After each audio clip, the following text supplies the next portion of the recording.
Good evening friends, कैसे आप लोग। कल मैंने आपको फिजिक्स यानी अर्थात अप्लाइड फिजिक्स का जो इम्पोर्टेंट क्वेश्चंस थे वह उपलब्ध कराए थे और उसके संदर्भ में नंबर ऑफ स्टूडेंट्स की मेरे पास क्यूरी आई। उन्होंने मेरे पर्सनल मोबाइल पर मेरे को मैसेज किए। उनका देखिए दो प्रकार की क्यूरी थी। एक थी कि सर क्या पेपर मेरे को इंग्लिश में मिल सकता है। जी हाँ, मैं आपको इंग्लिश मीडियम में ही पेपर उपलब्ध कराऊंगा। दूसरा कि सर इसका सॉल्यूशन बता दीजिए।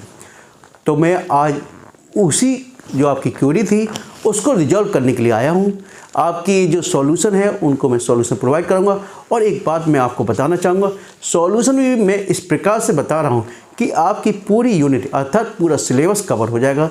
जो मेरा 3 या 4 घंटे का जो लेक्चर होगा इसमें आपकी पूरी फिजिक्स यानी 6 यूनिट जो भी हैं वो पूरी कंप्लीट होंगी। और क्वेश्चन जो मैं करा रहा हूँ वो तो है ही, लेकिन इसके अलावा भी कुछ एडिशनल नॉलेज मैं आपको दे के चलूँगा जिससे कि किसी प्रकार का क्वेश्चन एग्जाम में आए और उसको कर ले जाइए आप, ठीक है। और इसके अतिरिक्त जो स्टूडेंट पहली बार देख रहे हैं पहले चैनल को सब्सक्राइब कर लीजिए। हाँ, और कॉपी पेन संग लेके बैठिए क्योंकि नोट करते जाइए। एग्ज़ाम आपको 30 दिसंबर को है, एग्ज़ाम भी नज़दीक है। चलिए स्टार्ट करते हैं।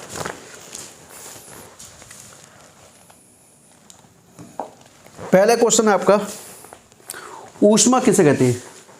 पहला क्वेश्चन है, देखिए पहला क्या क्वेश्चन है, ऊष्मा किसे कहते हैं। क्वेश्चन तो आपको याद ही है, ऊष्मा किसे कहते हैं और ऊष्मा के चालन किन किन विधि के द्वारा होता है, याद रखिए पहला क्वेश्चन है। तो देखिए पहला क्वेश्चन का आंसर देखते हैं हम।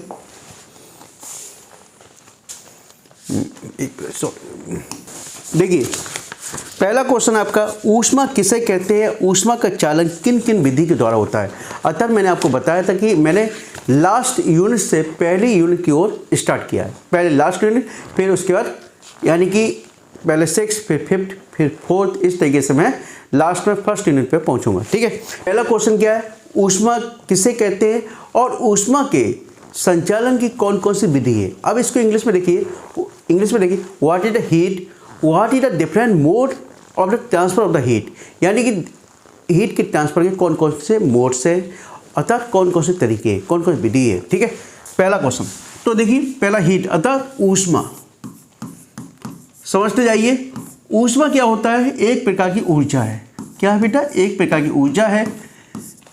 जब दो वस्तुओं के मध्य जिनके ताप में अंतर हो, क्या हो, ताप में अंतर हो, तब उनके मध्य में ऊर्जा का जो प्रवाह हो रहा है यानी कि फ्लो ऑफ एनर्जी हो रहा है, वह उस वक्त क्या कहलाएगी, ऊष्मा कहलाएगी। याद रखिए, माना ए और बी दो वस्तु हैं, ए का टेम्परेचर 20 डिग्री सेल्सियस है और बी का टेम्परेचर 10 डिग्री सेल्सियस, ठीक है।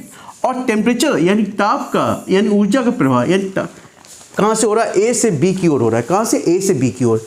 तो इस समय जो ऊर्जा का प्रवाह होगा वो क्या कहलाएगा, ऊष्मा कहलाएगा, ठीक है। क्या कहलाएगा, ऊष्मा कहलाएगा। यानी कि ऊष्मा क्या है, एक प्रकार की ऊर्जा है। जब दो वस्तुओं के मध्य में ताप के अंतर के कारण ऊर्जा का प्रवाह होता है तो उसको हम क्या कहते हैं, ऊष्मा कहते हैं। याद रखिए, ठीक है। तो ऊष्मा की मात्रक क्या होता है बेटा, यूनिट, मात्रक यानी मात्रक क्या हो गया, यूनिट को क्या बोलते हैं, मात्रक बोलते हैं। मात्रक का क्या हो गया, कैलोरी हो गया। क्या हो गया बेटा, कैलोरी, ठीक है। और 1 कैलोरी बराबर क्या होता है, 4.18 जूल, ठीक है। क्या होता है, 4.18 जूल या 4.2 जूल, ठीक है। समझ आ गया ऊर्जा। अब ऊर्जा के प्रवाह के यानी कि संचालन की कौन कौन से मोड्स है। पहला होता है चालन, दूसरा होता है संवहन, तीसरा होता है विकिरण, ठीक है। अब चालन को बोलते हैं कंडक्शन, क्या बोलते हैं, कंडक्शन बोलते हैं। संवहन को बोलते हैं कन्वेक्शन बोलते हैं और विकिरण को बोलते हैं रेडिएशन बोलते हैं। क्या बोलते हैं, कंडक्शन, कन्वेक्शन और रेडिएशन, ठीक है। याद रखिए, चालन क्या होता है, चालन जो होगा ठोस में होगा। क्यों होगा ठोस में, क्यों सॉलिड के अणु कैसे होते हैं, पास पास में होते हैं। कैसे होते हैं, पास पास में होते हैं। माना ये सॉलिड है, इसके अणु क्या है, पास पास में है। जब इसको यदि हीट करोगे तो ये टेम्परेचर यानी हीट का फ्लो क्या होगा, एक अणु से दूसरे अणु में पहुंचता रहेगा और ये पूरी क्षण गर्म हो जाएगी। क्या हो जाएगी, गर्म हो जाएगी। अर्थात चालन विधि के द्वारा ऊष्मा का प्रवाह किस में होगा, ठोस में होगा, और एक अणु से दूसरे अणु में ये ट्रांसफर होता रहता है, ठीक है, क्योंकि इसके अणु पास पास होते हैं। याद रखिए। दूसरी विधि संवहन या कन्वेक्शन। कन्वेक्शन विधि में क्या होता है बेटा कि यह किस में होगी, एक तो द्रव में और गैस में होगी, द्रव और गैस, ठीक है। याद रखिए संवहन किस में होगा, द्रव में और गैस होगा। आपने देखा होगा पानी गर्म करते हैं, द्रव के अणु थोड़े थोड़े गर्म करते हैं ना, आप देखोगे।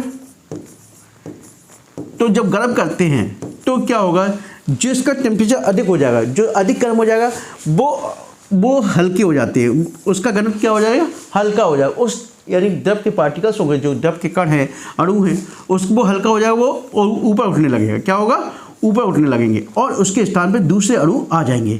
क्या आ जाएंगे, उसके स्थान पे दूसरे अणु आ जाएंगे, ठीक है। तो इस प्रकार से जो ऊर्जा का प्रवाह होता है कि वो क्यों हो रहा है, क्योंकि एक अणु के मूवमेंट्स के कारण, यानी कि किसके कारण हो रहा है, अणुओं के मूवमेंट्स के कारण हो रहा है, ना कि उसमें क्या होता था, एक अणु से दूसरे अणु में मूवमेंट्स नहीं हो रहा था, उसमें एक से दूसरे क्लोज थे और हीट ट्रांसफर होती थी। लेकिन इसमें क्या होता है, एक अणु से दूसरे अणु के मूवमेंट के कारण होता है, ठीक है। इसी को इसलिए इसको क्या कहते हैं, संवहन कहते हैं। याद रखिए क्या हो गया कि जब हमने पानी गर्म किया, द्रव गर्म किया, तो क्या होगा, द्रव के अणु जो गर्म होगा वो हल्के हो जाएंगे, हल्के होकर अपने स्थान से ऊपर उठेंगे और उसके स्थान पे अधिक डेंसिटी वाले अणु अर्थात अधिक घनत्व वाले अणु आ जाएंगे और इस प्रकार से ऊष्मा का प्रवाह होता है। जबकि विकिरण के द्वारा, यानी कि विकिरण में क्या होता है, वैद्युत चुंबकीय तरंगों के माध्यम से, वैद्युत चुंबकीय तरंगों के माध्यम से ऊष्मा का प्रवाह होता है। किसका, ऊष्मा का प्रवाह होता है। जैसे आपने देखा सूर्य से जो ऊष्मा प्रवाह हो रहा है वो किसके द्वारा हो रहा है, वैद्युत चुंबकीय तरंगों के माध्यम से हो रहा है। क्योंकि इसमें क्या ना, इसमें यह निर्वात में भी होता है, कि इसमें निर्वात में होता है, क्योंकि इसमें किसी माध्यम की आवश्यकता नहीं पड़ती है। याद रखिए, समझ आ गया। अब इसी में एक टॉपिक है ताप, टेम्परेचर किसे कहते हैं। टेम्परेचर क्या होता है कि किसी वस्तु को ठंडा अथवा गर्म महसूस करना ही क्या कहलाता है, उसके ताप के कारण होता है। क्या होता है, उसके टेम्परेचर के कारण होता है, ठीक है। चलिए पहला क्वेश्चन हो गया, ठीक है। अब दूसरा क्वेश्चन देखते हैं। क्वेश्चंस मुझे थोड़ा देखना पड़ रहा है, विशिष्ट ऊष्मा और उसका मात्रक, ठीक है। दूसरा क्वेश्चन से आपका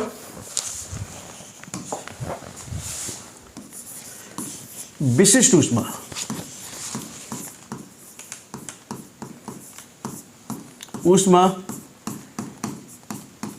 ठीक है। इसको इंग्लिश बोलते हैं स्पेसिफिक हीट। क्या बोलते हैं बेटा, स्पेसिफिक हीट, ठीक है। अब सी, एक सिंपल सा फॉर्मूला याद रख लीजिए, C बराबर Q/m डेल्टा T, ठीक है। Q क्या है, ऊष्मा है। क्या है बेटा, ऊष्मा। M क्या है, द्रव्यमान है, क्या मास है, और J क्या है, टेम्परेचर है, ठीक है, यानी ताप। क्या है, आप लोग कंफ्यूज हो जाते हो इसलिए मैं लिख देता हूं, ठीक है। द्रव्यमान और ये टेम्परेचर, ठीक है, ताप, ठीक है, समझ में आ गया। अब माना किसी पदार्थ का ताप, किसी पदार्थ का द्रव्यमान क्या है, 1 ग्राम है। क्या है, Q 1 ग्राम। टेम्परेचर क्या है, 1 डिग्री सेल्सियस। तो डेफिनेशन बना लो, किसी पदार्थ के, किसी भी एकांक द्रव्यमान के पदार्थ का ताप 1 डिग्री सेल्सियस बढ़ाने के लिए उस पदार्थ को दी गई ऊष्मा क्या कहलाती है, विशिष्ट ऊष्मा कहलाती है। सी क्या है, विशिष्ट ऊष्मा। क्या कहलाती है, विशिष्ट। यानी किसी भी एकांक द्रव्यमान के पदार्थ का ताप 1 डिग्री सेल्सियस बढ़ाने के लिए आवश्यक ऊष्मा की मात्रा क्या कहलाती है, विशिष्ट ऊष्मा कहलाती है। या किसी भी एकांक द्रव्यमान के पदार्थ का ताप 1 डिग्री सेल्सियस बढ़ाने के लिए उसको दी गई ऊष्मा क्या कहलाती है, विशिष्ट ऊष्मा कहलाती है, ठीक है। यार यूनिट देखिए, Q क्या होती है, कैलोरी,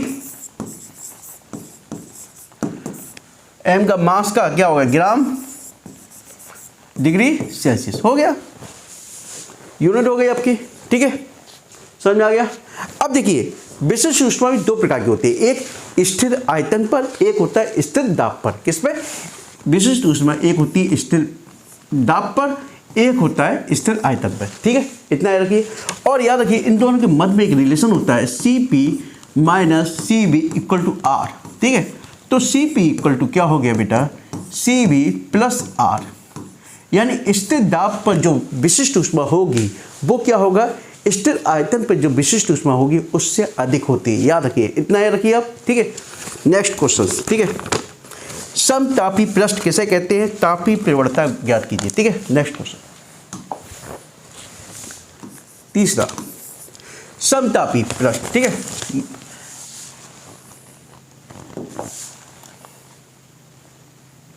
अच्छा हिंदी इंग्लिश बता दो उसके लिए।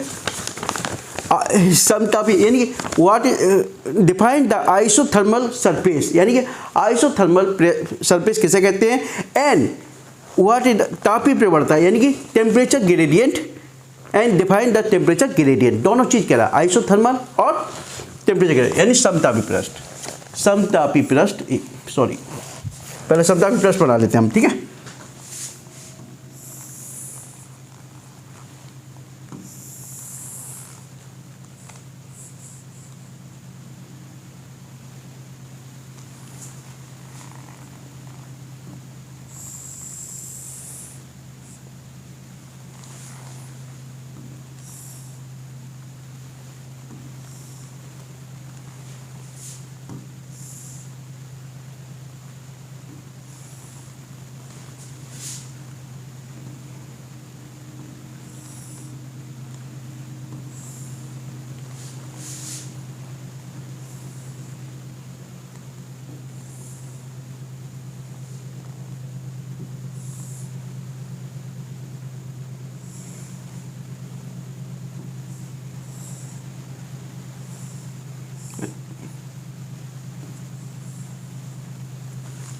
ठीक है, माना कोई छड़ है जिसको छड़ के भी कई यानी क्रॉस सेक्शन होते हैं, यानी उसकी भी अनुप्रस्थ काट होती है, यानी कि अनुप्रस्थ क्षेत्रफल होते हैं। माना कोई छड़ है उसके अनुप्रस्थ क्षेत्रफल एक कई है, कई भागों में उसके क्रॉस सेक्शन डिवाइड किया गया है, ठीक है। क्रॉस सेक्शन मैंने बताया, लेकिन अभी आपको डिटेल में समझने की जरूरत नहीं है। इससे पहले यदि डिटेल में देखना है तो मैंने आपको जो वीडियो आइसोथर्मल का यानी हीट चैप्टर का जो वीडियो अपलोड किया उसमें जाकर देख सकते हैं। लेकिन अब एग्जाम नज़दीक है, आपको क्विक रिविजन करना है और जानकारी प्राप्त करनी है। तो यानी कि कोई ये छड़ है आपकी, जब इसको इस तरीके से काटेंगे, वर्टिकल काटेंगे, ठीक है, तो ये क्या कहलाएगा, अलग अलग भाग जो उसके क्या कहलाएंगे, क्रॉस सेक्शन कहलाएंगे, अनुप्रस्थ काट कहलाएंगे, ठीक है।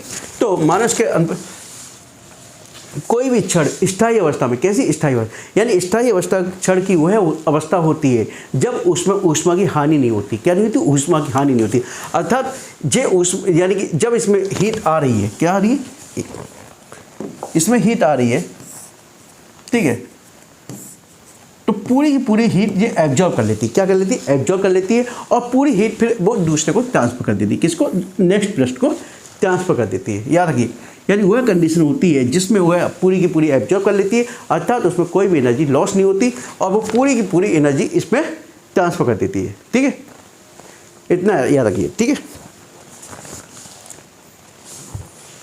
यानी कि पूरी पूरी ट्रांसफर कर देगी, बस इतना रखिए, आप ज़्यादा समझने की जरूरत नहीं है, ठीक है। अब ट्रांसफर कर देगी तो यानी हीट इस पर भी है, हीट इस पर भी है, ठीक है।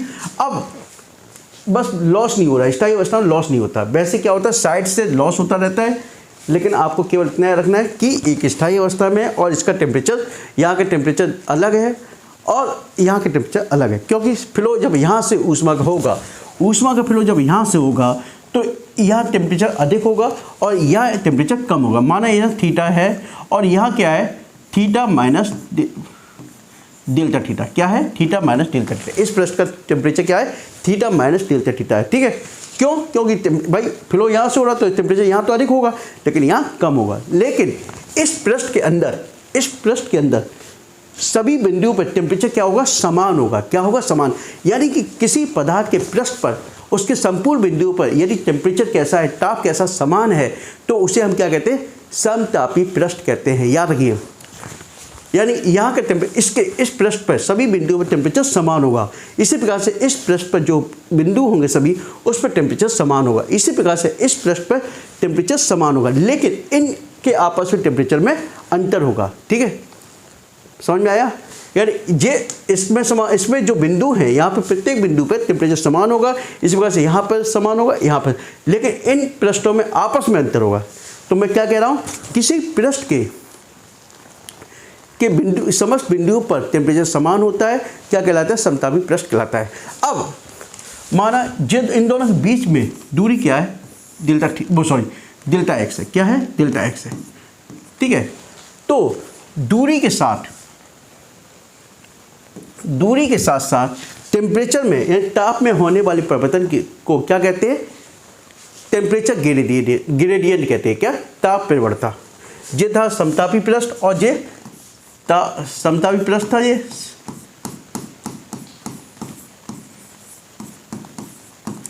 पृष्ठ ए था। अब ताप परिवर्तन, ठीक है,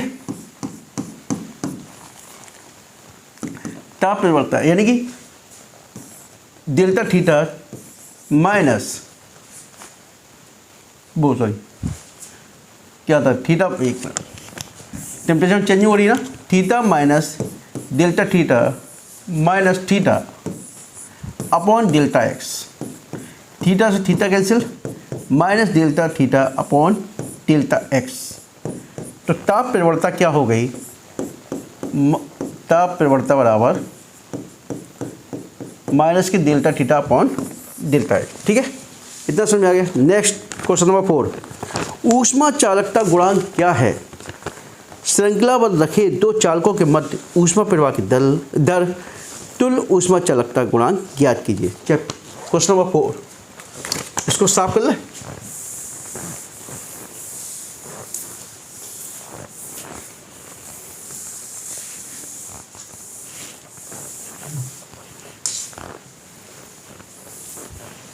ठीक है,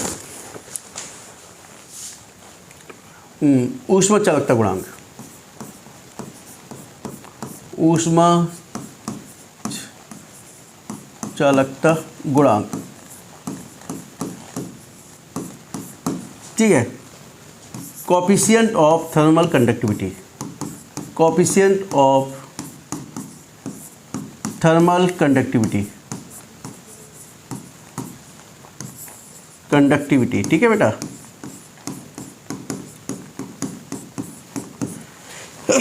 ठीक है, किसी भी क्षण को स्थायी अवस्था में दी गई ऊष्मा किन किन बातों पर निर्भर करती है, ऐसे लिखिए, किसी भी क्षण को स्थायी अवस्था में दी गई ऊष्मा निम्नलिखित बातों पर निर्भर करती है, किस पे, क्यू प्रोपोर्शनल होता है उस क्षण के क्षेत्रफल पर, याद रखिए, क्यू प्रोपोर्शनल होता है उस क्षण के क्षेत्रफल पर, क्यू प्रोपोर्शनल होता है उसके ताप परिवर्तन की दर पर, delta theta upon delta x, ठीक है, क्यू प्रोपोर्शनल होता है उस ऊष्मा को दी गई समय पर, यानी कि वो समय पर भी निर्भर करता है, समय पर भी डिपेंड करता है, ठीक है। इक्वेशन 1, इक्वेशन 2 और इक्वेशन 3, ठीक है। तो क्यू प्रोपोर्शनल, तीनों को जोड़ दिए, एक साथ लिख दिए, A delta theta upon delta x t, ठीक है, और जो माइनस में है तो माइनस इधर निकाल दीजिए। तो क्यू प्रोपोर्शनल हटाया, प्रोपोर्शनल हटाया, minus K A delta theta upon delta x into t, ठीक है, ये आपका ए आ गया, ठीक है। अब देखिए बेटा, सपोज छड़ की लंबाई क्या है, एल है, क्या है, छड़ की लंबाई एल है। तो छड़ की लंबाई एल है तो क्यू बराबर minus K A delta theta t upon L, ए आपका क्यू बराबर निकला, लेकिन के बराबर क्या निकलेगा, Q upon A delta theta, L ऊपर निकाल दी, ठीक है। अब देखिए, के बराबर क्या हो गया बेटा, क्यू के हो गया, यदि 1 मीटर लंबी छड़ मान लो, 1 मीटर इसका क्षेत्रफल मान लीजिए, और दोनों सिरों के बीच के तापांतर 1 डिग्री सेल्सियस है, तो क्या हो गया, किसी भी चालक का या किसी भी पदार्थ का किसी पदार्थ का ऊष्मा चालकता गुणांक उस पदार्थ को दी गई ऊष्मा के बराबर होता है, यानी कि या उस पदार्थ पर प्रवाहित होने वाली ऊष्मा के बराबर होता है जबकि उस छड़ की लंबाई 1 मीटर हो या जिस छड़ की लंबाई 1 मीटर हो उसका क्षेत्रफल 1 मीटर स्क्वायर और दोनों सिरों के बीच के तापांतर का अंतर, यानी दोनों सिरों के बीच के ताप का अंतर क्या होगा, 1 डिग्री सेल्सियस होगा। अर्थात समझ में आ गया, बताइए। तो किसके बराबर, मैन किसके बराबर होगी, ऊष्मा के बराबर होगा जिसके सिरों के बीच का तापांतर कितना होगा, 1 डिग्री सेल्सियस होगा, छड़ की लंबाई 1 मीटर होगी और उसका क्षेत्रफल क्या होगा, 1 मीटर स्क्वायर होगा। ठीक है, नेक्स्ट क्वेश्चन। चलिए अभी हाँ, इसमें दिया श्रृंखलाबद्ध रखे हुए दो चालकों के मध्य ऊष्मा प्रवाह की दर। चलिए भैया, श्रृंखलाबद्ध रखे हुए, चलिए इसको साफ करते हैं ना।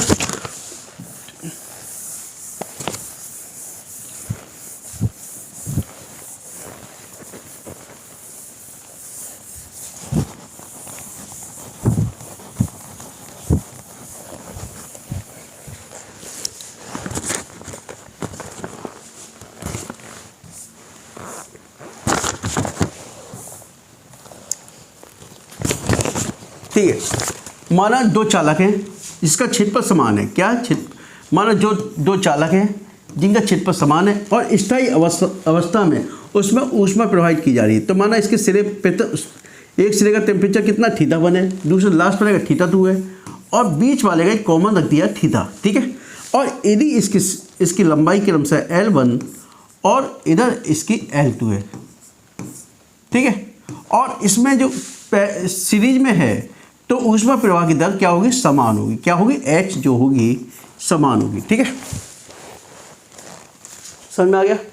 माना दो चालक हैं जिनकी लंबाई क्रमशः L1 और L2 है, लेकिन उसके पृष्ठ का क्षेत्रफल क्रमशः समान है और ऊष्मा प्रवाह की दर उसमें H है। ठीक है, और इसके स्वतंत्र सिरे का टेम्परेचर क्रमशः θ1 और θ2 है और जहाँ पे जो मिलते हैं संयुक्त अवस्था में वहाँ पे θ बीच में क्या है, θ रख दिया। ठीक है, तो अब देखते हैं, अब ऊष्मा प्रवाह की दर तो दोनों समान है। ठीक है बेटा, तो माना H बराबर क्या है, H1 इक्वल टू H2 है। एक तरह से ऊष्मा प्रवाह की दर दोनों बराबर ही है। तो H बराबर क्या होता है,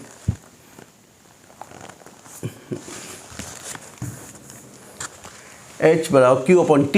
तो KA θ1 माइनस θ, क्यों H बराबर क्या होता है बेटा, Q अपॉन T। तो Q बराबर क्या होता है, KA delta θ upon delta x। तो KA θ1 माइनस θ अपॉन पहले वाले की बात चल रही है L1, T से T कैंसिल हो गया हुआ। ठीक है, तो K1 पहले वाले को और ऊष्मा चालकता गुणांक, हाँ ऊष्मा चालकता गुणांक के नाम से K1 और K2 है। क्या है, K1 और K2 है। ठीक है, तो K1A θ1 माइनस θ अपॉन L1। दूसरे वाले के लिए क्या हो गया बेटा, K2A θ1 बीच से θ माइनस θ2 अपॉन L2। ठीक है, इतना समझ में आ गया भैया। फॉर्मूला होता है H बराबर Q अपॉन T, Q बराबर K डेल्टा θ अपॉन X। ठीक है, और नीचे T से T कैंसिल कर देंगे तो मेरे ख्याल से H बराबर ये होता है बेटा, Q बराबर K डेल्टा θ डेल्टा x और इंटू टी। ठीक है, और H बराबर क्या होगा, नीचे T होता है तो T से T कैंसिल हो गया। तो KA डेल्टा θ क्या है, θ1 में से θ2 माइनस कर दीजिए, डेल्टा θ आ गया। इसी बार θ में से θ2 माइनस कर दिए, डेल्टा 2। ठीक है, अब इसको सॉल्व कीजिए। K1A या A से कैंसिल कीजिए, हटाओ इसको। ठीक है, तो K1 θ1 upon L1 minus K1 θ upon L1 equal to K2 θ upon L2 minus K2 θ2 upon L2। ठीक है, अब देखो बेटा, θ और θ इसको एक पास में लेके आओ और इसको इसके पास ले आओ। ठीक है, तो क्या हो गया, K1 θ1 upon L1 plus K2 θ2 upon L2 बराबर θ कॉमन ले लीजिए आप, ये θ कॉमन ले लिया, K2 upon L2 plus K1 upon L1। ठीक है, इतना समझ में आ गया। इसको साफ कर दूँ बेटा, मैं इधर ऊपर साफ कर दे रहा हूँ मैं। ठीक है, बस नोट करते जाइए।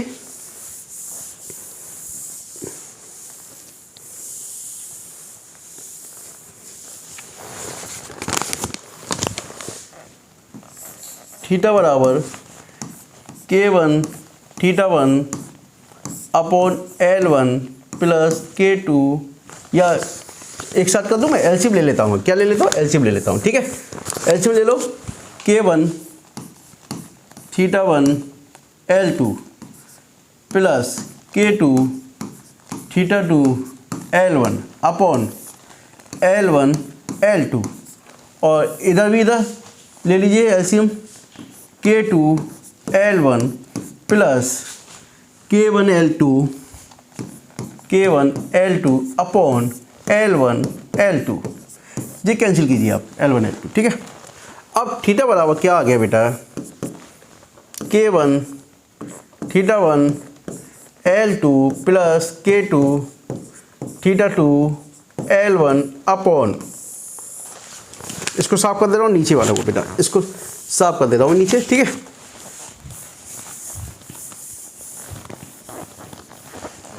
Upon K2 L1 plus K1 L2, जे थीटा के बराबर निकल के आया। किसके बराबर निकल के आया बेटा?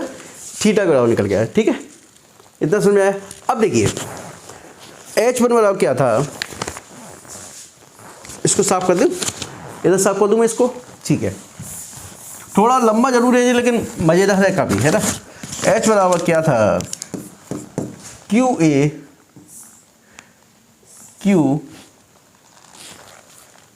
H बराबर क्या था?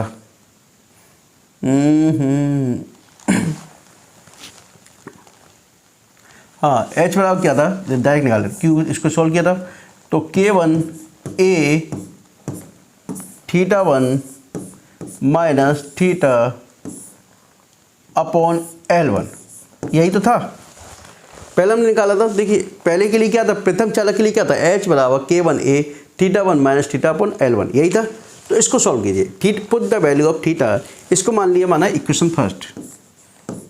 ठीक है, put the value of theta in equation first. ठीक है, तो देखिए H बराबर K1 A θ1 माइनस, इसको पूरे लिखिए K1 θ1 L2 plus K2 θ2 L1 upon, जिसको L1 इसका बाहर निकाल दो। ठीक है बेटा, इस upon K2 L1 plus K1 L2। ठीक है, अब इसको साफ कर दीजिए।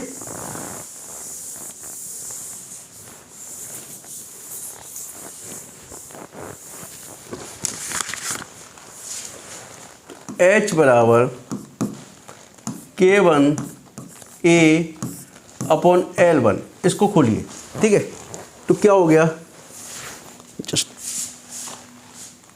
θ1 K2 L1 plus θ1 K2 L2। ठीक है, अब जब माइनस वाला खोल दीजिए, minus K1 θ1 L2 minus K2 θ2 L1, और ये तो मैं चल ही रहा है, ओपन में नीचे क्या चल रहा है? K2 L1 plus K2 L2। ठीक है, अब देखिए ये θ1 K2 L1 है, K1 L2 होगा बेटा जी, K1 L2 इधर K1 L2 होगा तब ये करें। ठीक है, तो इसे K1 L2 कीजिए। इधर कहाँ गया? K1 L2, इसको बेटा सही कर लेना बेटा। ठीक है, K1 L2 क्या होगा? इधर थीटा बराबर K1 L2 होगा तभी ये कटेगा। ठीक है, तो इसको देखिए θ1 K2 L1 हो गया plus θ1 K1 L2 K1 L2। ठीक है, और इधर क्या हो जाएगा? Minus K1 theta 1 L2 minus K2 theta 2 L1। तो ये कैंसिल हो जाएगा बेटा, ठीक है। K1 L2 इसको देख लेना एक बार, ठीक है। एक्चुअली थोड़ा जल्दी जल्दी किया है इस बार।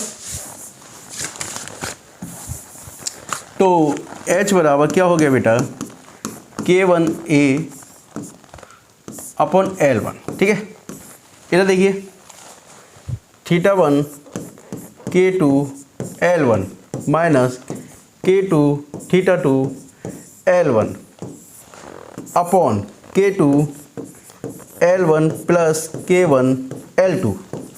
H बराबर चल रहा बेटा, ये किस बराबर, H बराबर K1 A अपॉन L1।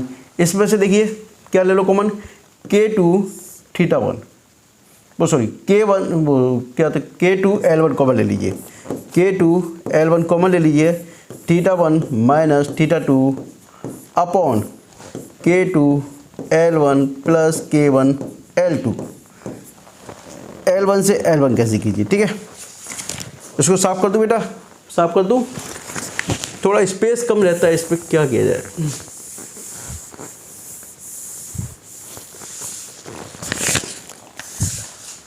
तो H बराबर क्या आ गया, K1 K2 A,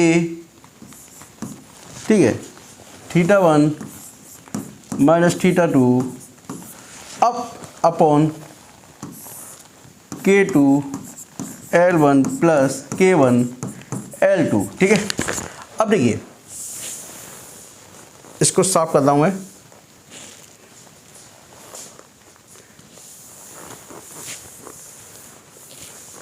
अब इधर देखिए H बराबर क्या हो गया, A theta 1 minus theta 2 upon K2 L1, दोनों में अलग अलग करके डिवाइड कर दे रहा हूँ। क्या कर दे रहा हूँ, अलग अलग करके divide, K1 K2 plus K1 L2 upon K1 K2, ठीक है।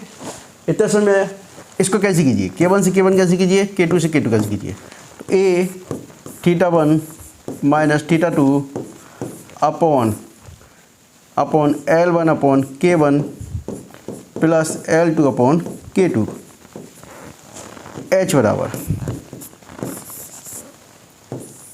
ये H बराबर यानी ऊष्मा प्रवाह की दर निकल के आई। क्या निकल के आई, ऊष्मा प्रवाह की दर, ठीक है। अब देखो इसको साफ कर दूं, मैं कर दूं, थोड़ा लंबा है लेकिन मजेदार है।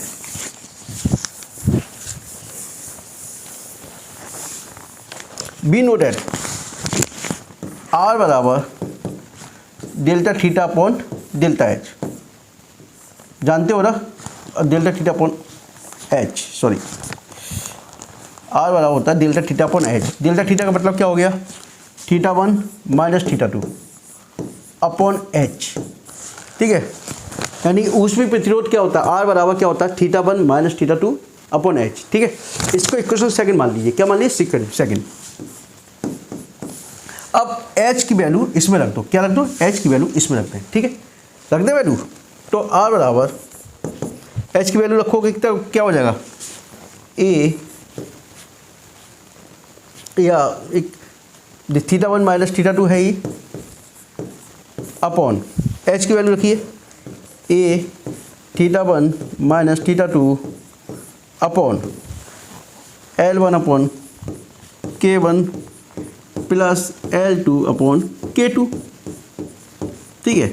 इतना समय आ गया, बस थीटा 1 से थीटा 1 कैसे कीजिए, ठीक है, कॉल तक पहुंच जाएगा, ठीक है। यहाँ रखिए, तो ये ऊपर आ गया L1 upon K1 plus L2 upon K2 और 1 अपॉन A जो बाहर है, 1 अपॉन A बाहर आ गया, ठीक है। R बराबर चल रहा है बेटा, क्या चल रहा है, R बराबर, ठीक है। तो L1 upon A K1 plus L2 upon A K2। तो R बराबर L अपॉन K, जी क्या हो गया, R1 के बराबर, क्या हो गया, R1, क्यों R बराबर L अपॉन K आपने पढ़ा ही है, ठीक है। तो जी क्या हो गया, R1 के बराबर, क्या हो गया, R1 हो गया, और जे R2 हो गया। तो R बराबर क्या निकल के आया, R1 अपॉन प्लस R2, ठीक है। इतना समझ में आ गया बेटा। R बराबर R1 प्लस R2, ठीक है। बोलो, तो आपसे पूछा जाए ऊष्मीय प्रतिरोध कितना होगा टोटल, R बराबर R1 प्लस R2 होगा, और H बराबर कितना निकल के आया था, जो ये θ1 minus θ2 upon L1 plus L2 upon K2, ठीक है। अब देखिए, यदि तुल्य ऊष्मा चालकता गुणांक पूछी जाए तो, ठीक है, तुल्य ऊष्मा चालकता गुणांक पूछी जाती है तो यहाँ से देखें, साफ कर दूँ इसको बेटा, मैं साफ कर दूँ, चलिए यहाँ से साफ कर देते हैं।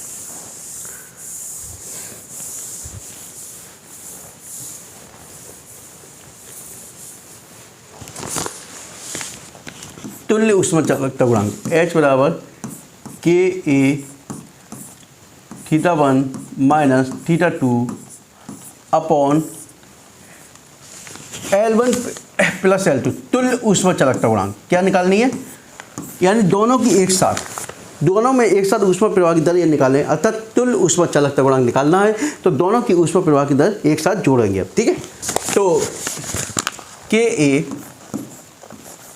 θ1 माइनस θ2, तो θ1 माइनस θ2 में यहाँ से रख दूँ वैल्यू, यार उसी में से रख देते ज़्यादा सही रहता हम लोगों को, है ना, मैंने फालतू हटा दिया, कहाँ की वैल्यू,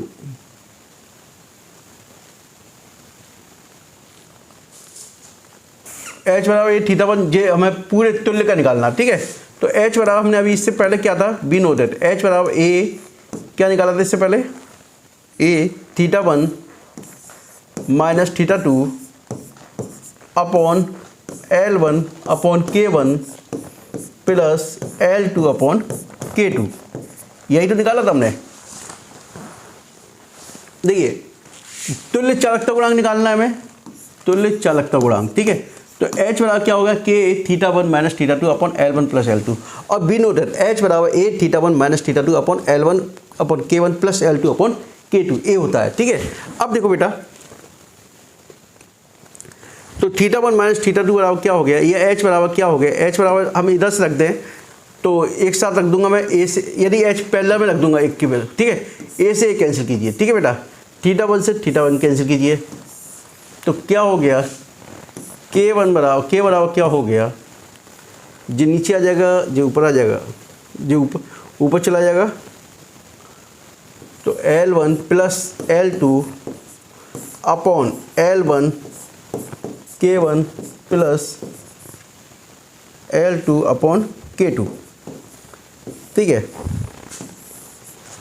देखो H, जे वाली H इधर रख दोगे तो A θ1 minus θ2 upon L1 K1 plus L2 upon K2, ठीक है। तो जे L1 प्लस L2 ऊपर चला जाएगा, जे L1 अपॉन K1 आ गया प्लस L2 अपॉन K2 आ गया, ठीक है। K बराबर ए आपका निकल गया। सपोज अब लंबाई समान है, क्या लंबाई L1 इक्वल टू L2 है, क्या है L1 इक्वल टू L2 है, तो क्या हो जाएगा, ये 2L हो जाएगा और J हो जाएगा L अपॉन K1 हो जाएगा, L अपॉन K2 हो जाएगा, L इधर से कॉमन ले लीजिए, 2L इधर हो गया, L कॉमन ले लीजिए, 1 upon K1 plus 1 upon K2, L से L कैंसिल कीजिए, तो क्या आ गया, तुल्य ऊष्मा चालकता गुणांक क्या होगा, 2 upon 1 upon K1 plus 1 upon K2, ठीक है। ए आपका निकल के आ गया, ठीक है। काफ़ी इंपॉर्टेंट है, थोड़ा लंबा है लेकिन कंसेप्ट क्लियर कर देगा आपके, ठीक है। चलिए मैं 2 मिनट का ब्रेक ले लेता हूँ, फिर स्टार्ट करते हैं, ठीक है। नेक्स्ट क्वेश्चन है क्वेश्चन नंबर 1 2 3 4 5। क्वेश्चन नंबर 5, रेखीय क्षेत्रीय एवं आयतन प्रसार गुणांक में संबंध, relation between the linear superficial and volumetric expansion, ठीक है। क्वेश्चन नंबर आंसर 5, ठीक है। अब माना कोई ठोस है, सॉलिड है, ठीक है, उसका टेम्परेचर 1 डिग्री सेल्सियस बढ़ाते हैं, क्या बढ़ाते हैं, टेम्परेचर 1 डिग्री सेल्सियस बढ़ाते हैं, तो उसकी लंबाई में होने वाली वृद्धि तथा प्रारंभिक लंबाई के अनुपात को क्या कहते हैं, रेखीय प्रसार गुणांक कहते हैं। माना कोई भी सॉलिड है, कोई भी ठोस है, किसी या कोई छड़ है, जब उसका टेम्परेचर 1 डिग्री सेल्सियस बढ़ाया जाता है, किसी छड़ का, ठीक है, जब टेम्परेचर 1 डिग्री सेल्सियस बढ़ाया जाता है तो उसकी लंबाई में वृद्धि L होती है और प्रारंभ लंबाई में वृद्धि डेल्टा L है और प्रारंभिक लंबाई L है, ठीक है। तो और टेम्परेचर कितना है 1 डिग्री सेल्सियस, यहाँ डेल्टा T लिख दिया मैंने, ठीक है। तो लंबाई वृद्धि और प्रारंभिक लंबाई के अनुपात को क्या कहते हैं, उसका रेखीय प्रसार गुणांक कहते हैं। याद रखिए, किसी भी ठोस का अथवा क्षण का ताप 1 डिग्री सेल्सियस बढ़ाने पर उसके में होने वाली लंबाई में वृद्धि और प्रारंभिक लंबाई के अनुपात को क्या कहते हैं, हम रेखीय प्रसार गुणांक कहते हैं। इसी प्रकार से क्षेत्रीय देखो, क्षेत्रीय में क्या वही चीज़, बस उसके क्षेत्रफल में डेल्टा ए क्षेत्रफल में होने वाली वृद्धि और प्रारंभिक क्षेत्रफल के अनुपात को क्या कहते हैं, यानी टेम्परेचर 1 डिग्री सेल्सियस बढ़ा। इसको अल्फा से लिखते हैं, यानी लीनियर एक्सपेंशन अर्थात रेखीय प्रसार को अल्फा से लिखते हैं, इसको बीटा से लिखते हैं क्षेत्रीय प्रसार। क्या बोलते हैं, क्षेत्रीय प्रसार। इसको रेखीय प्रसार अर्थात लीनियर एक्सपेंशन और 1 डिग्री सेल्सियस, ठीक है। इसी प्रकार से वॉल्यूमेट्रिक एक्सपेंशन अर्थात आयतन प्रसार गुणांक,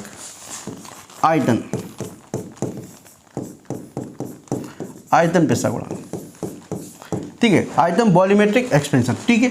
आयतन वही उसके वॉल्यूम में होने वाली वृद्धि डेल्टा B अपॉन V और 1 डिग्री सेल्सियस, ठीक है। क्या कहलाता है, आयतन प्रसार गुणांक। अब है रेखीय प्रसार गुणांक, आयतन प्रसार गुणांक और क्षेत्रीय प्रसार गुणांक में संबंध, ठीक है।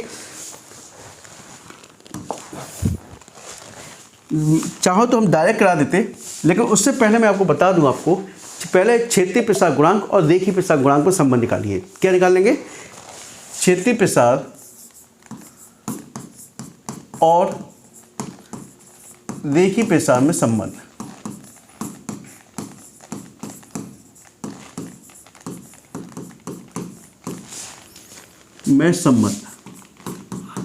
ठीक है,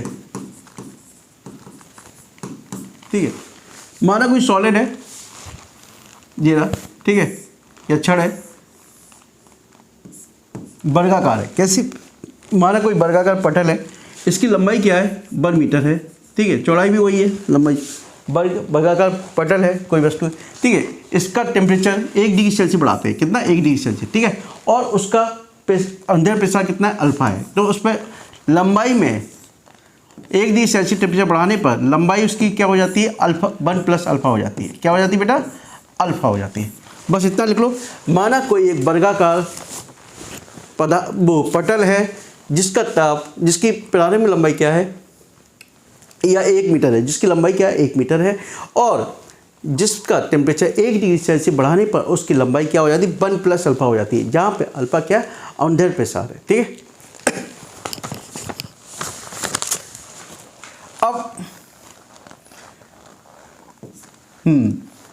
अब क्षेत्रफल क्या हो गया, प्रारंभिक क्षेत्रफल। प्रारंभिक क्षेत्रफल तो वही क्षेत्रफल में होने वाली वृद्धि, क्षेत्रफल में वृद्धि बराबर क्या हो गया बेटा,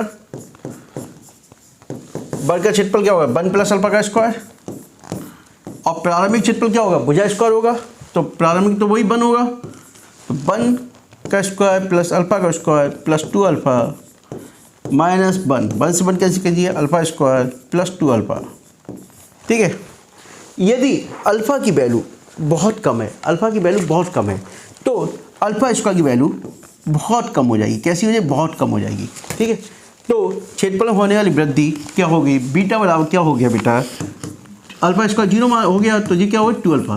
क्षेत्रफल में होने वाली वृद्धि क्या हो गई, क्षेत्रफल में होने वाली, ऐसे लिख लो, क्षेत्रफल में होने वाली वृद्धि, वृद्धि है ना, बराबर 2 अल्फा होगी। क्या होगी, 2 अल्फा। और तुम जानते हो क्षेत्रीय प्रसार गुणांक बराबर क्या होता है, क्षेत्रीय प्रसार गुणांक बराबर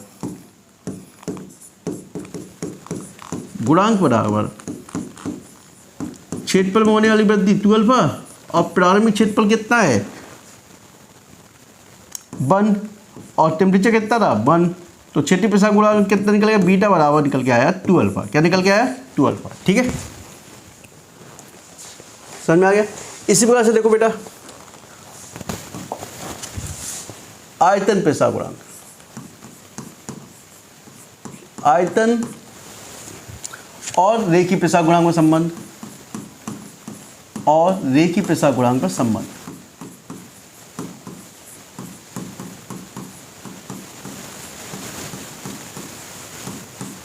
में संबंध।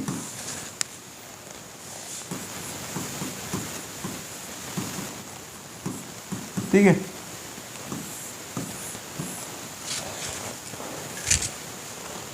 अब देखो आयतन और रेखीय प्रसार, तो ठीक है, माना कोई घन है जिसकी प्रत्येक भुजा कैसी है, 1 मीटर है। कितनी है, 1 मीटर। प्रत्येक भुजा 1 मीटर है। ठीक है, 1 मीटर। ठीक है, अब प्रारंभिक आयतन क्या होगा, इसका आयतन वही अंदर प्रसार, इसका क्या है, अल्फा है।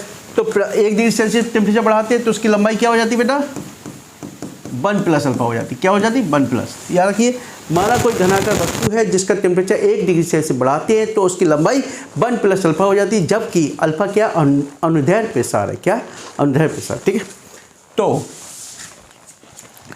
आयतन क्या हो जाएगा बेटा, डायरेक्ट कर लेना, आयतन में वृद्धि बराबर क्या हो जाएगी,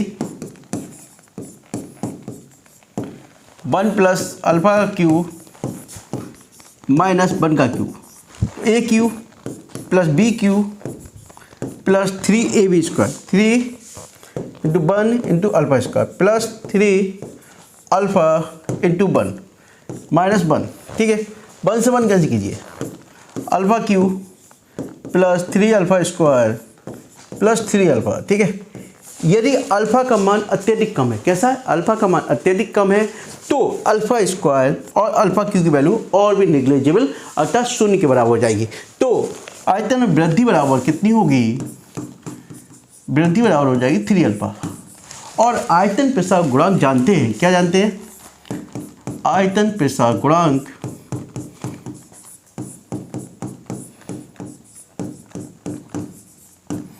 बराबर आयतन में वृद्धि कितनी है, 3 अल्फा, प्रारंभिक आयतन 1, टेम्परेचर 1, तो गामा बराबर क्या आ गया, 3 अल्फा। क्या आ गया, गामा अल्फा। ठीक है, अब चाहिए अल्फा बीटा गामा में वैल्यू, तो अल्फा बीटा गामा तीनों में रेशियो चाहिए, निकालते भाई।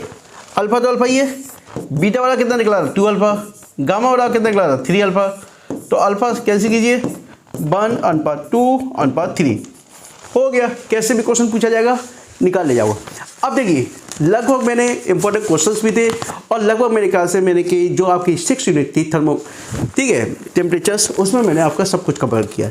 लेकिन एक लास्ट टॉपिक, थर्मोमीट्री मीटर, ठीक है, या थर्मोमेट्री जिसको बोलते हैं, तापमापी। तापमापी आप जानते हो, अभी भी यूज करते होगे आप लोग टेम्परेचर मेजर करने के लिए। ठीक है, और टेम्परेचर मेजर करने के लिए ही हम किसका, तापमापी का यूज करते हैं। अब तापमापी में भी मरकरी तापमापी, मरकरी से पहले आपने देखा फ़ारेनहाइट के द्वारा मरकरी तापमापी का प्रयोग सर्वप्रथम किया गया है ना। लेकिन जब उस समय यूज किया गया था, उस समय एल्कोहल का प्रयोग किया गया था। किसका, एल्कोहल का प्रयोग किया गया था सर्वप्रथम। ठीक है, लेकिन अब एल्कोहल का हमने यूज करना बंद क्यों किया, उसके स्थान पे मरकरी क्यों लेके आए। एल्कोहल क्या होता है, सर्दियों के समय में जम जाता है, ज़्यादा कोल्ड में जम जाता है, जबकि मरकरी ऐसा नहीं होता, मरकरी में नहीं जमता। और इसमें क्या करते हैं, मरकरी तापमापी का प्रयोग करने से पहले क्या किया गया था, यानी किसी भी गिलास की ट्यूब में मरकरी को भर दिया गया और बर्फ़ के ठंडे पानी में उसका टेम्परेचर मेजर किया और उसके बाद उसको गर्म करते हुए किसी गर्म पानी में उसका टेम्परेचर मेजर किया और इस प्रकार से उसको 100 डिग्री सेल्सियस तक डिवाइड कर लिया। कितना, 100 डिग्री सेल्सियस तक उसके, यानी 0 से लेकर 100 डिग्री सेल्सियस तक की एक पैमाना बना लिया और उसको फिर 1 डिग्री 1, 2, 3 इस प्रकार से डिवाइड कर दिया। अब बाकी आप किताब में से पढ़ लीजिए, कुछ नहीं है उसमें। ठीक है, क्योंकि आप लोग डेली अपने दैनिक जीवन में उसका वो प्रयोग करते होंगे, क्योंकि समय का अभाव है, मुझे जल्दी जल्दी आपका सॉल्यूशन कराना है। ठीक है, वीडियो लंबा होता जा रहा है, मेरे ख्याल से 1.5 घंटे के आसपास का वीडियो हो चुका है। ठीक है, नेक्स्ट क्वेश्चन,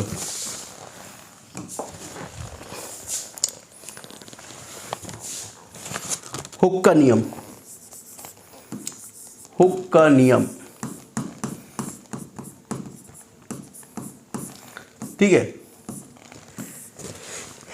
इलास्टिसिटी आप जानते हो, प्रत्यास्थता वह गुण है जिसमें वह कि वस्तु किसी भी विरूपक बल के द्वारा उत्पन्न अपने आकार का विरोध करती है। किसका, विरूपक बल के द्वारा उत्पन्न आकार का विरोध करती है। ठीक है, क्या कहलाती है, प्रत्यास्थता कहलाती है। अब लघु व्यक्ति इसमें हुक का नियम क्या कहता है, लिखो, लघु विकृति सीमा के अंतर्गत, लघु विकृति सीमा के अंतर्गत किसी वस्तु पर कार्य करने वाला प्रतिबल, प्रतिबल उस वस्तु की उत्पन्न विकृति के अनुक्रमवाती होता है।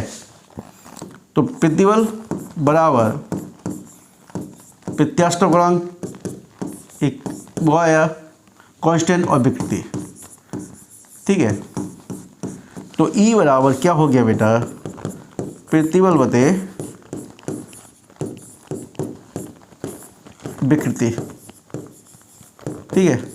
तो किसी वस्तु पर कार्य करने वाला प्रतिबल उस वस्तु की यानी प्रतिबल के द्वारा उत्पन्न विकृति के अनुपात के अनुक्रमवाती होता है, ठीक है। चलिए नेक्स्ट टॉपिक है आपका यंग प्रत्यास्थ गुणांक। सिंपल सा है, यंग प्रत्यास्थ गुणांक हमेशा सॉलिड में यूज करते हैं, 22 से रिप्रेजेंट करते हैं।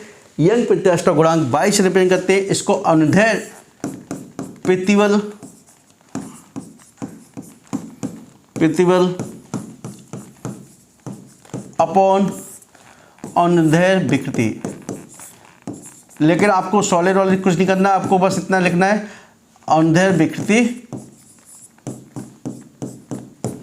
यानी कि किसी वस्तु पर कार्य करने वाले अनुदैर्ध्य प्रतिबल तथा अनुदैर्ध्य विकृति के अनुपात को क्या कहते हैं, यंग प्रत्यास्थ गुणांक कहते हैं। आपको सॉलिड वगैरह कुछ नहीं करना, ठीक है, क्योंकि ज़्यादा जाओगे डिटेल में कंफ्यूज हो जाओगे, ठीक है। इतना समझ। अनुदैर्ध्य प्रतिबल क्या होता है, फोर्स बराबर क्या होता है, वो सॉरी दाब बराबर क्या होता है, बल वाले क्षेत्र पर F अपन A, ठीक है। तो वही F अपन A, माना कोई तार है जिसका क्षेत्र, जिसका बल F अपन A होता है, तो mg हो गया, A क्या हो गया, तो उसका क्षेत्र पर पाई आर स्क्वायर हो गया अपॉन लंबाई वृद्धि L हो गई, प्रारंभिक लंबाई L हो गई।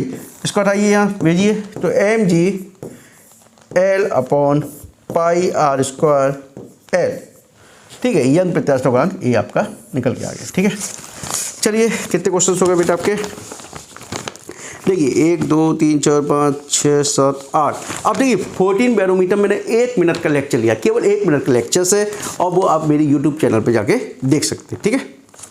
देख लीजिए आप आराम से, कोई दिक्कत नहीं है, ठीक है। नेक्स्ट प्रश्न नाव,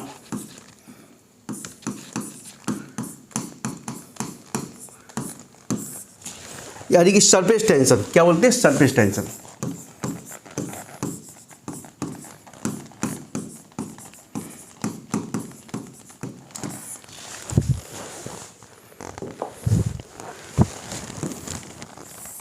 अरे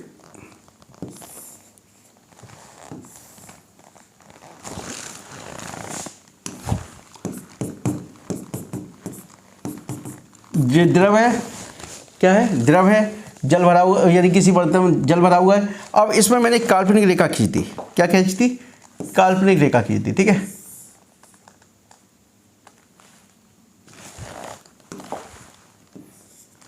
अब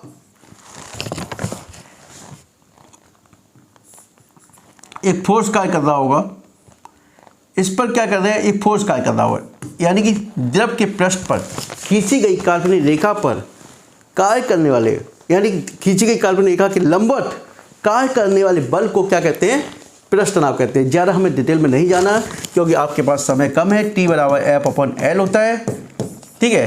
तो द्रव के पृष्ठ पर खींची गई काल्पनिक रेखा के रेखा पर लंबवत कार्य करने वाले बल को क्या कहते हैं, हम पृष्ठ तनाव कहते हैं। F बराबर क्या हुआ, फोर्स हो गया, फोर्स की डायमेंशन क्या हो गई, MLT-2 हो गई, और L की L हो गई, तो क्या हो गई, MT-2 डायमेंशन हो गई इसकी, ठीक है।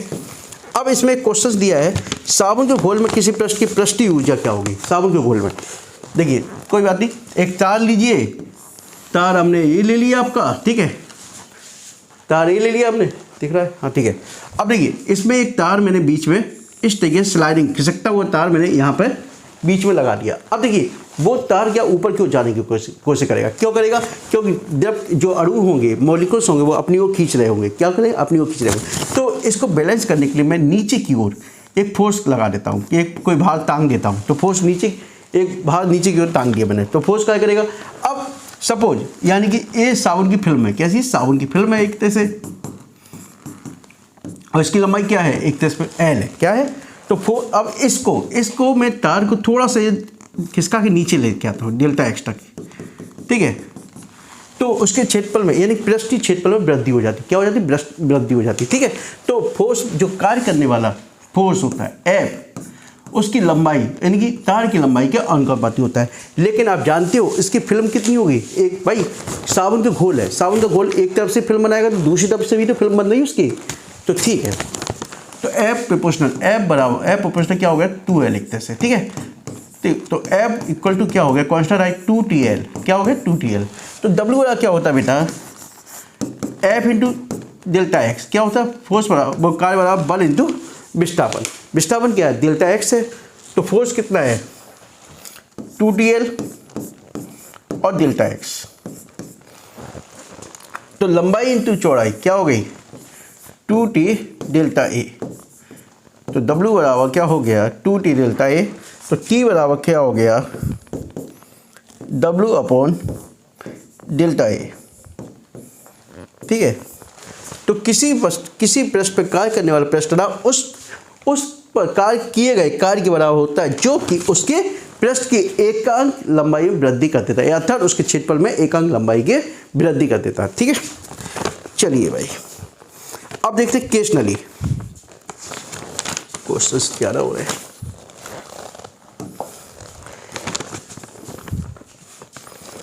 देखिए केस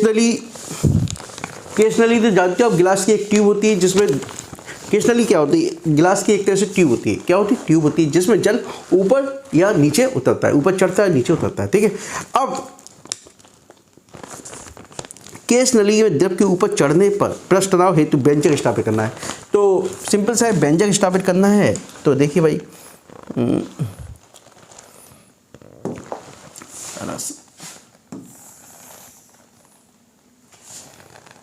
केस नली किसी जल में डूबी हुई है, ठीक है। कैसी डूबी हुई है,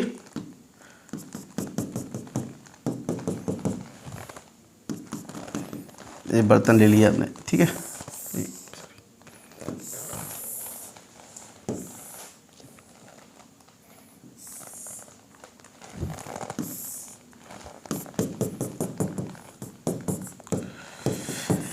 अब ये डूबी हुई है तो भैया ये सॉरी इस तरीके से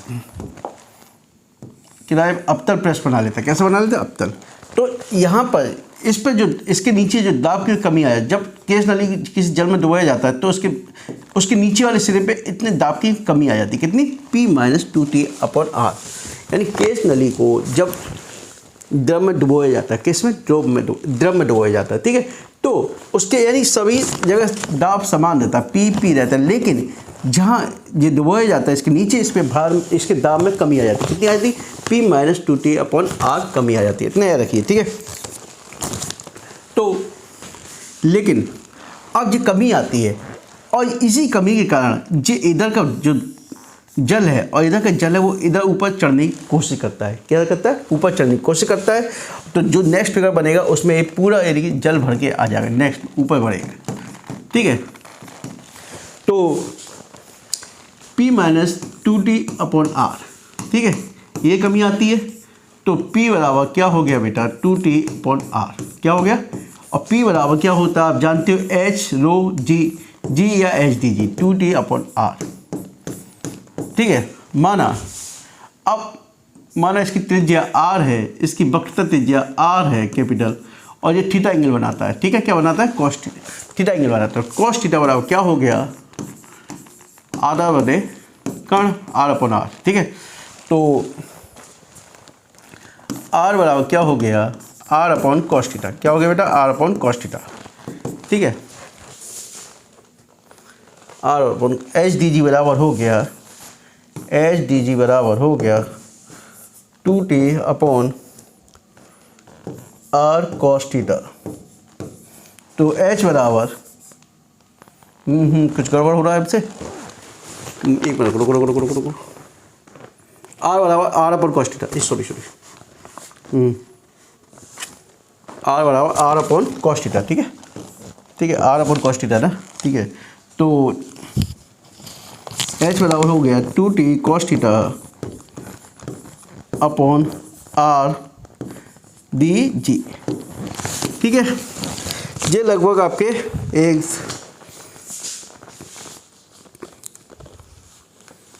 10 क्वेश्चंस आपके कंप्लीट हो गए हैं। ठीक है, अब मैं आपको बताना चाहूँगा, ठीक है, 10 क्वेश्चंस लगभग कंप्लीट हो गए।